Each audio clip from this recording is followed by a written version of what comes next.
In this episode of Getting to Know the TS27, I'm going to tell a drunken story, a fighting story, and a funny story. But first, if you guys have questions for me to answer for next time, make sure you leave it down in the comments section of this video, because that's where I take all the questions from for this series. Now, if you want to leave a question for my other Q&A series, Shooting the Shit with the Schwanzes, I will leave the link to the previous video in the description so that you could ask a question in that comment section for the both of us. Now, let's get into your questions for me, starting off from the Sneeko. Can you tell another story from high school about getting wasted? Sure, I have no fucking shortage of these type of stories, so I will just pick the first one that comes to mind. And I know I already talked about in a previous episode the story where we got drunk before going into school, and one of my friends ended up getting kicked out of high school because he dropped his pants in the principal's office. So if you missed that, you'll have to go back and listen to a previous episode. Anyway, so this particular story happens on a Friday night because Friday night during high school, I would always host parties. My dad didn't really care about drinking or not as long as me and my friends were responsible, which we were at the time. But on this particular Friday night, I'm pretty sure it was during the summer because of the circumstances I'll talk about later on in the story. Of course, me and my friends got shit-faced, and some of us, or at least I thought all of us, had passed out for the evening around like 3 or 4 o'clock in the morning or so. Now, I am passed out, and the rest of my friends coerce my younger brother to pour a little bit of salsa on me as I was passed out face down on the couch in my boxers, so I didn't have a shirt on. So they wanted him to, like, you know, pour little droplets of salsa, like, all over my body, so of course, I'd wake up with it the next morning and go, what the fuck is all this salsa on my body? What do you guys think I am, a fucking burrito or something, essay? Anyways, so he goes to pour the salsa on out of a jar. It was a glass jar, and of course, he taps the Heinz 57 a few times. No, I'm just kidding. That's only for ketchup. So anyway, only a little bit of salsa comes out. So he goes, well, fuck, I guess I gotta shake this harder. And he shakes it harder, but way too fucking hard, and the entire jar of salsa just like all over my fucking back. So all you hear is splash, like Chris Move would say, and I'm fucking awake. I'm like, what the fuck just hit my back? I look, and it's some goddamn salsa, and of course, my brother is still holding the jar like a dumbass that he is. So I am enraged, and all of my friends are hysterical fucking laughing, right? So of course, me being the angry alcoholic that I am, I reached for the closest thing that I could swing, which just happened to be a 9-iron. So I grabbed the 9-iron, I chase after my brother, I actually take a full force, like, you know, 100% legit swing at him, and luckily I missed and hit the door behind him, the closet door, which, by the way, still had a hole in it to the day that we ended up selling the house when me and my brother, you know, were done with our college careers, so we didn't have any, like, house to go home to. So, anyways, swing the golf club, hole in the fucking door, right? Of course, my friends are like, oh shit, this is kind of getting serious now, but it's still fucking funny. Look at Schwanz, he's so mad over some stupid ass salsa, right? So, of course, my brother runs out of the house, and he's like, alright, I'm gonna give, you know, my brother, Schwanzy, a few minutes to cool down here. Nope, I wasn't having any of that shit. I chased him out the fucking door with the golf club in my boxers, meanwhile, which is another reason why he's like, yeah, he's not going to come out here. He's in his boxers. I chased him 400 feet down the goddamn street in my boxers with a golf club. Thank God I was drunk, or else I probably would have caught up to him. Of course, I couldn't stumble as fast as he could actually run. And at the end, I'm just panting out of breath like, fuck this shit. I'm done with this nonsense. And of course, my friends are laughing hysterically as I take the huge walk of shame back with a golf club in my hand and some salsa stains on the small of my back. So I get back in my house, I wipe the towel off of my Tostitos that apparently the guys that I was hanging out with thought I was just a bowl of fucking chips or some shit. And then I passed out for the rest of the night. But it's funny that, you know, my in real life rage is almost as bad as my rage at video games. You just gotta put a little bit of the alcoholic beverage in me. All Sloppy, No Joe 45. If you could open or play with one band, which band would that be? Well, my favorite bands are all metal bands. However, my band's music that I actually play in doesn't really play metal music. We're more of like a edgy hard rock style. So I think our music would be appropriate to open up for a band like AC/DC. I think that would be the band that I would love to open with, and if they decided to drag me on stage for a song or two, fuck, I could play like a quarter of their songs anyway. It's just all the same shit. It's just different arrangements of chords, people. When you learn guitar, learn your open chords, learn your power chords, you'll be able to play almost any single AC/DC song. Retro Moddingmer 102, favorite Led Zeppelin album/song if you have one. Well, favorite Led Zeppelin album is obviously got to be the fourth untitled one, right? It's the one with Rock and Roll, Black Dog, Misty Mountain Top, Stairway to Heaven, of course, is the big one.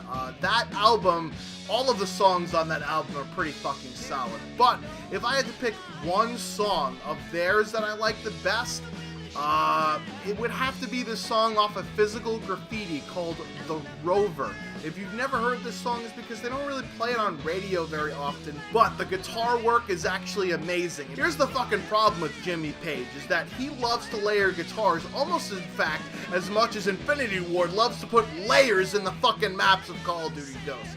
So a lot of his stuff isn't very easy to play, only because you need at least 2 or 3 guitar players to actually kind of play what he's playing. But I heard he was terrible live, so that doesn't surprise me, because most of the shit that he recorded in the studio is almost impossible to replicate in person. But another song I also really like is the Immigrant song, obviously. It's a pretty easy song to play, but it's fucking awesome.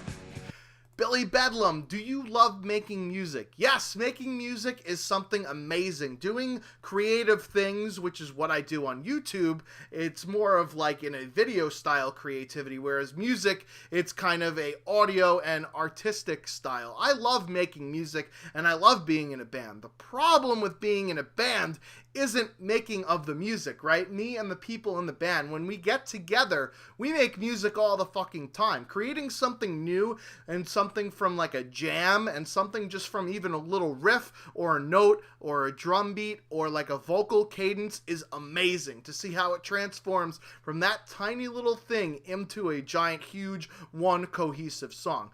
The problem is with bands is that there are people involved. So you have different personalities and different artistic creativity. You know, when people break up in bands citing creative differences, yeah, that's the type of shit that happens. You know, one person wants to do X, Y, and Z with the band, and the other person wants to do A, B, and C. You know, you gotta have all your fucking ducks in a row, and sometimes that's the hardest thing. Or remembering your fucking guitar parts, which is something I went over in my Inspiration for YouTube video. Remembering the shit that you played last practice also does help, and it's something that I'm very good at, but the rest of my bandmates unfortunately aren't, and I can't play drums, so I can't really help in that regard. Supreme Being 115. Well, I can't wait to hear the new material, which is awesome, because we'll get it out eventually. I don't know. I gotta go do I gotta lay down scratch tracks for it.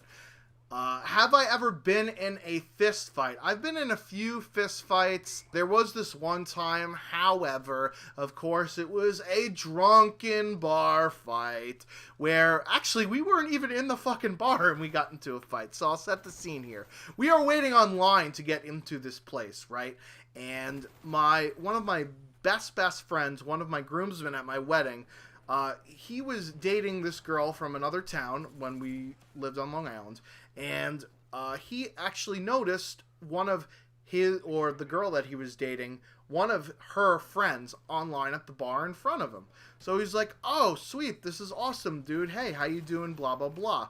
Meanwhile, the guys behind him think that my buddy is cutting in front of them, but he was just going to say hi. He wasn't actually cutting in front of them. One thing leads to another, words get exchanged, and then all of a sudden, you know, beer goggles, or beer muscles rather in this case, because beer goggles is for chicks, beer muscles is for dudes. The beer muscles are on, right? So of course, there's like 6 or 7 people in my group, there's like 6 or 7 people in their group, and fucking all hell breaks loose online to get into the bar. We're not even in the fucking bar yet, we're just on the line. So fists are flying everywhere, and of course, I try and stay out of shit, right? I don't want, like, to hurt anybody, especially, like, over something this fucking stupid. Like, I have no care in the world who you are if you're gonna try and start a fight with my buddy. But if I actually dislike you and if I actually hate you, then, you know, shit might go down. Or if somebody tries to do one of those stupid-ass pranks on me where they try and run off with my phone, I might have to beat that ass. Anyways, back to the story. So, there's all sorts of fists flying, and I'm trying to just, you know, break people up. I'm trying to grab my buddies off of people in order to try and let them go. And what makes me fucking snap is I saw this guy, one of my other friends, doing the same thing, grabbing, you know, this guy off of someone else. Meanwhile, one of the douchebag's buddies just cold cocks him in the fucking face when he was not even looking. That made me snap. I'm like, this motherfucker. How do you just punch somebody, sucker punch somebody who isn't even looking at you, and he's not even starting the fight? He's trying to break it up. That made me fucking snap. I went after that guy. I, of course, threw a few punches at him, and then you heard, whoop, whoop. That was the sound of the police. Whoop, whoop. That's the sound of the beast. So, of course, everybody starts fucking running in 10 different directions here. Now, the one guy that cold-cocked my friend, he's, like, on his knees trying to get up, because, of course, I jumped on him. As soon as he did that, I, like, tackled him, and I, you know, punched him in the shoulder and the face a few times, and I was done with that. So, of course, because I hear the sirens, and I'm like, alright, I should probably be beating the shit out of somebody when the cops show up. So, of course, he's getting up. He's down on his hands and knees, but he's trying to get up from me, who just hit him. This guy's already got a bloody nose and shit. So, as he's getting up, my one friend, who was initially the guy that knew the other dude that was online, grabs the back of his head and just knees him in the face. This guy just lays out prone on the floor, like, completely fucking unconscious. And I'm like, oh shit, my friend just killed this motherfucker. But the funniest part of the whole thing is, we strolled back in line like nothing ever fucking happened, and we ended up going into the bar that night. That's right, the cops were too busy following the people that were running in 10 different directions, but we calmly, like, walked back into the line, I guess, a little bit, and when the guys at the bar were like, are you involved in that? And of course, you know, they see, like, you know, scuffles, we're like, no, we were just trying to break it up. We weren't throwing fists or anything, which is pretty crazy that they let us in after that. Alright, enough with the stories, to the gaming shit. Faruic Wilkford, I think I pronounced it correctly this time. Would you rather have Mark Rubin force you to play Ghost for 12 consecutive hours, or be forced to play Black Ops 2 for 6 hours on a one bar, constantly getting connection interrupted, and be forced to buy all the micro DLC that they have, and have tons of pictures in your room of David Von Hart's smiling face with a "you're welcome"? Give me 12 hours consecutively of Ghosts. At least with 12 hours of Ghosts, I could just play and be fucking bored. Sometimes frustrated, but mostly bored. If I was playing Black Ops 2 for 6 hours on a one bar, I would break every fucking piece of furniture in my house, because I would be so pissed off that David Vonderhaar coded a piss-poor fucking connection algorithm and a matchmaking system to his game. That's what would happen. Give me Ghosts, do not give me one bar with David Vonderhaar's bald-ass, cunt-ass fucking face. Joseph Dumont, do you think Activision should sit down with Treyarch and Infinity Ward and ask them to have a team of people to monitor and support their older games for X amount of time, or to be not worth it with all the cheaters infesting the games? Well, I don't think you will ever be able to have a cheat-free game, right? You know, hacking or breaking code is going to be part of it. No code is 100% secure. However, if Activision was like, yo, Schwantz, I will pay you what you're making right now at your job, well, Nah, they'd have to pay me much more than what I'm making now at my job. But if they told me, listen, we've got a job for you. We want you to be the head enforcer for Call of Duty games in terms of banning and revoking privileges for cheaters, boosters, and hackers, I'd be fucking on that shit like a Kardashian to a black dude. I would love to do that fucking job. That would be amazing. But I could see how there would be so many fucking false positive reports. Not to mention, without the use of fucking theater mode in Call of Duty Ghosts and Advanced Warfare, it's going to be almost impossible to detect people cheating just from in-game reporting. Now, if they gave me a Twitter and was like, yo, you have to just tell people, submit me a video clip of a person cheating and then I will ban them, I would gladly sit on my ass for like 10 to 12 hours a day and just drop fucking ban hammers all over the place. That'll teach these cheating fucking shit stains to go and hack the goddamn game. And for the older games, if they are making revenue on map packs, they should be supporting their fucking games. Period. They should not be able to make a fucking dime from their older games when they are so infested with cheaters and hackers and they don't even bother to try to update or support their products. So I'd give them that ultimatum. Either A, give all the content and games away for free, or B, support your games. Obviously, you're going to go with fucking B. Support the games, because they're Activision. They don't want to give fucking shit away.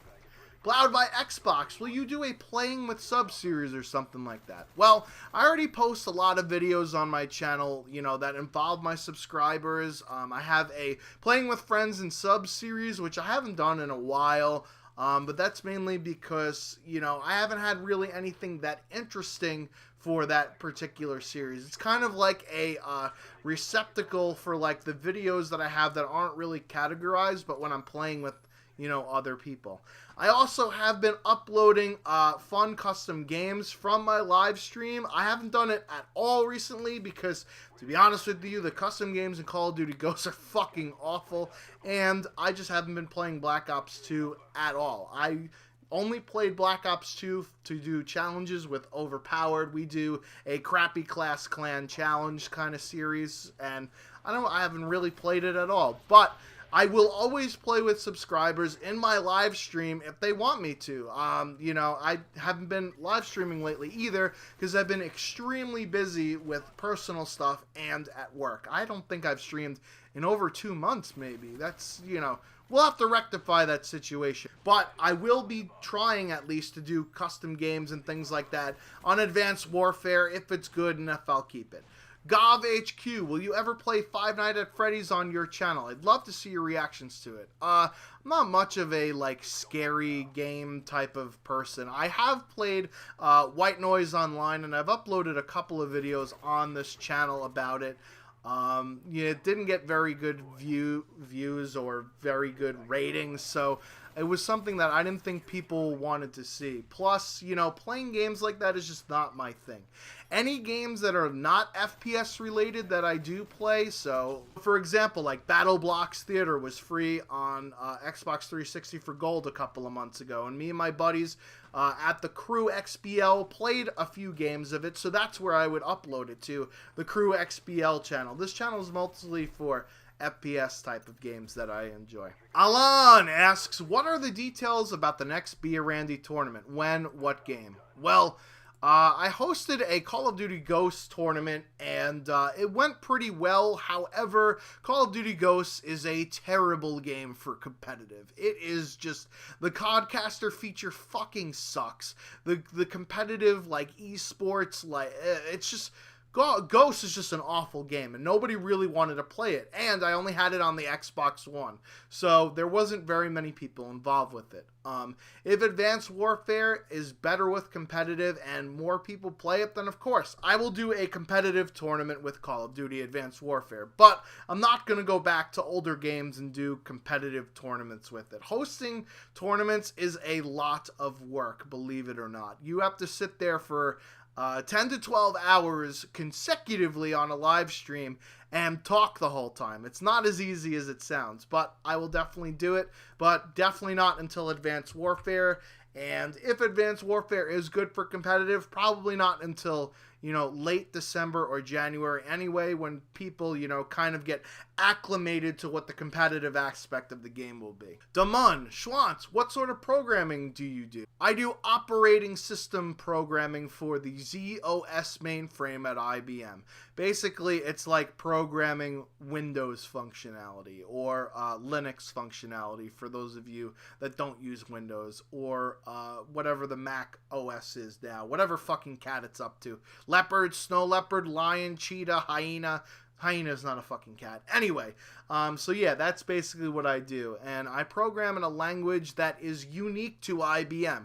IBM made it up, so therefore it is not really transferable to any place else. It's not like Java or C++, which, is transferable like across many different platforms. No, this programming language is for IBM use only. And the second part of his question is, why did you choose an Xbone? Well, I chose an Xbox One for two different reasons. One is because, well, first and foremost, the reason why anybody should choose a console is because the majority of their friends play it, right? When I game as a form of social interaction. Of course, I'm playing the game, and that's the number one priority, but if I'm playing by myself, I'm usually not having as much fun as if I'm playing with friends. And most of my friends, the majority of the people in my crew XBL, we all play on the Xbox and Xbox One.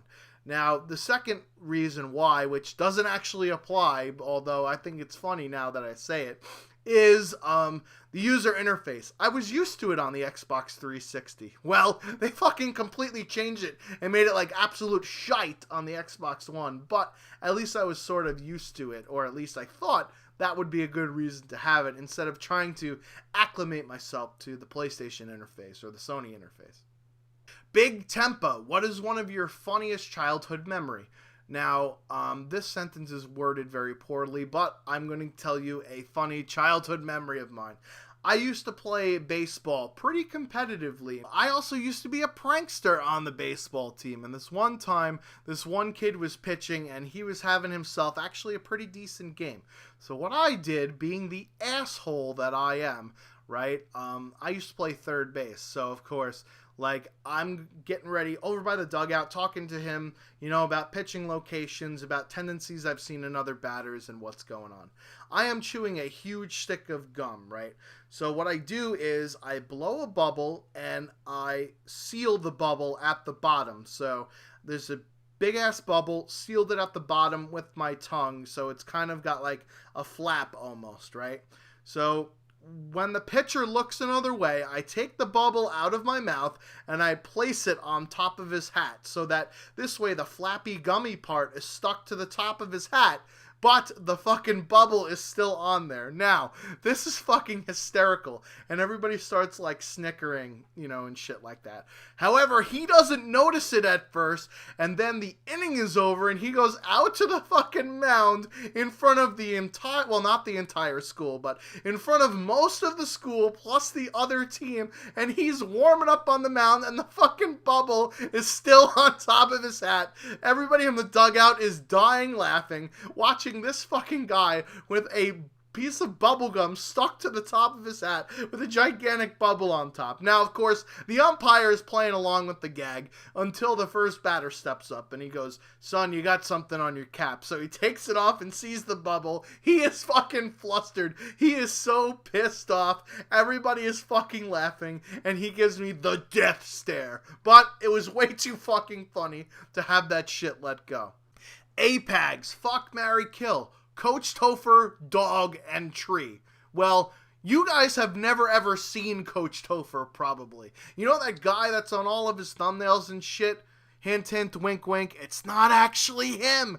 So, I've actually seen Coach Topher since I was on a podcast with him, the LagComp podcast. He was a guest one time and accidentally turned on his webcam before he turned it off. He is one ugly motherfucker, so I'm definitely killing Coach Topher. Now, dog or tree? I'm not much of a dog person, but it would definitely feel better fucking a dog than fucking a tree.